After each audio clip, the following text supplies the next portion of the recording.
All right, ladies and gentlemen, we have some breaking news out of Ukraine in the context for Palantir. Palantir was one of the first software companies in the world to actually help Ukraine in order to fight against the invasion against Russia, and they have been there ever since. Volodymyr Zelensky, the president of Ukraine, and Alex Karp have met in person.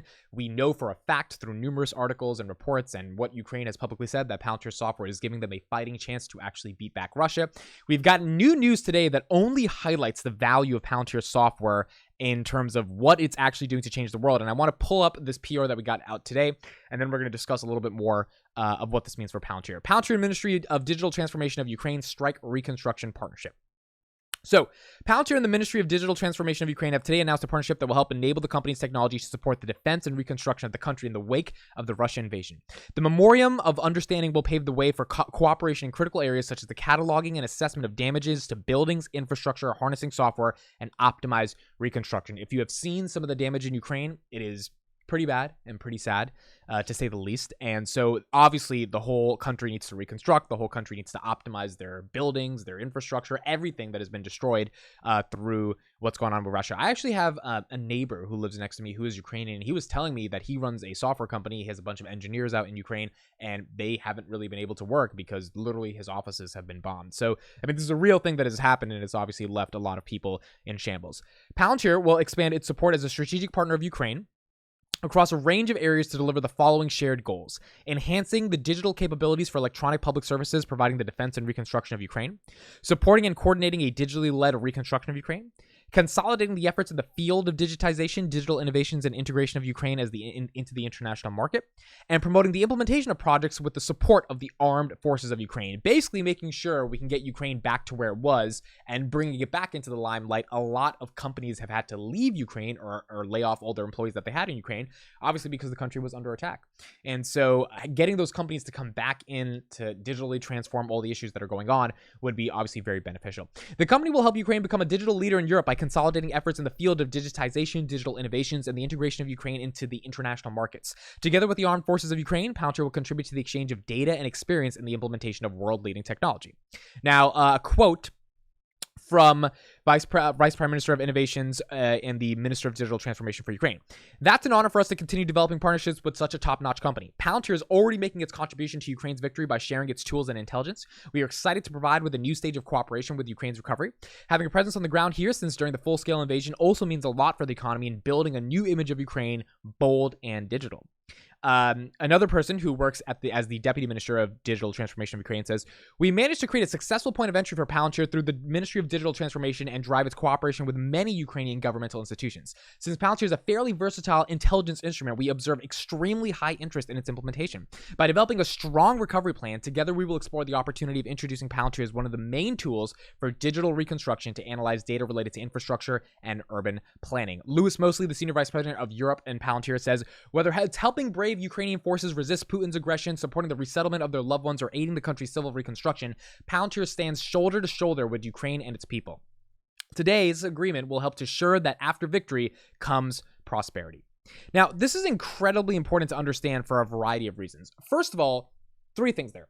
Palantir was one of the first software companies to actually help Ukraine in terms of the battlefield and enable the software to help them with targeting, drones, etc. That's one of the first parts. The second part is that when Ukraine was being invaded back in March 2022, Palantir had to help in creating the digital infrastructure to do the resettlement of everyone that was leaving. So a lot of places in Europe opened up their borders in order to welcome Ukrainian refugees, and a lot of those Ukrainian refugees needed to be matched with the right home. So for example, if I'm a vegetarian and I'm a refugee and I have to leave because my country's under attack, I can't just be put into a house that has no, food for vegetarians, right? Because then I'm not going to be able to eat. So these were the types of external variables that Palantir had to gather across millions of people and then match them within data sets of other millions of households that were willing to enable or willing to allow, Ukrainian refugees to enter into their homes and stay for as long as they needed. This was reported back in March 2022, and that's when we had an idea that Palantir was doing something in Ukraine. This is before we knew that Alex Karp was meeting with Zelensky and providing the critical software needed to actually win, or at least have a fighting chance in the war, we knew that they were providing the housing digital infrastructure in order to make sure that people had a house to stay in for the refugees. I remember reading that around March 2022, and I was like, that's interesting. They're working with Ukraine. I wonder if there's anything going on the defense side, because we know that Palantir software is one of the most crucial softwares in the world when it comes to defense. That was proven to be correct. Now you've got a country that we don't know if the war is over yet. We don't know if they're going to win. We don't know if there's going to be a new administration in 2024 in the United States that tries to broker a peace deal between Russia and Ukraine so everyone looks as if they won and so the war can finally stop. But we do know that things need to be reconstructed, that things have to change, that things have to get back to normal, that we have to be able to enable businesses to actually start in Ukraine. Buildings have to be built again. There's a lot of work that has to be done. Now, Palantir has been chosen by this Ministry of Digital Transformation to be the leading partner in order to have this happen. And I think there's a couple things. I mean, for number one, if you're a Palantir shareholder, you should just feel proud that Palantir is being able to do this. Whatever you feel about Russia, Ukraine, I mean, take that out for a second and just think this is a country that is war-torn. And Palantir is helping regular people get back to living regular lives, the things that we take for granted, because, most of us presumably are not living in war-torn countries, by enabling the software to allow that to actually get done. And that's like a really special and important thing. Number two, the reason Palantir is getting picked to do this over other companies is because they've proven they can actually get the job done based on what they've done with housing refugees and based on what they've done on the battlefield for Ukraine. That only makes sense that Ukraine doesn't go to some other random tech company to get the job done. They choose Palantir, the company that has been helping them actually defend themselves against Russia for this entire process. And number three is, I don't know if we're getting paid for this. And frankly, I don't think we should be getting paid for this, because I think it's better to not get paid over the long term to be able to get this done. And I'll nuance my thoughts here a little bit. The best marketing that could ever happen for Palantir is what we've been able to do in Ukraine. Not saying you want the war to happen, but if it does happen and you step up and you solve the problem, or you at least, really give Ukraine a chance, then that shows you how useful the software is. And it makes everyone scared to go or invade a company, i.e. China, Taiwan, if they know that your software is going to be involved in the battlefield. So, I've said this many times, we don't need to get paid for this. And quite frankly, I don't know if Ukraine has the money to be able to pay for this. So the fact that we're supplying the software in the first place is a good thing, because the downstream effects of this are going to be monumental. An example of this is Lithuania just established a Ministry of Defense in conjunction with Palantir to create a technology hub in order to protect Lithuania, because they're a Baltic state. And one of the arguments that Lithuania has is, look, we're a Baltic state along with Poland. If Russia has any form of aggression and they want to get a little bit more spicier, we could be up next. And that's why we need this Ministry of Defense at the intersections of technology. So the downstream effects of those of what Palantir has been able to do with Ukraine is absolutely paying dividends in terms of just the brand awareness that it's getting. There's no advertising you could pay ever to get the brand awareness that they're getting right now for being the premier software that is stopping Ukraine from being absolutely destroyed in this war. Number two, Joe Biden gave Ukraine $100 billion. I think more than $100 billion. I believe that some of those $100 billions, and I've said this for a couple months now, is going to have to come down to Palantir. You don't, as a country, if another company is providing you the software to maintain your sovereignty and independence, I think in general, you don't want to just take that for free. I mean, it's just human nature to be like, hey, we should give you a little bit of something because you kind of helped us remain as a country.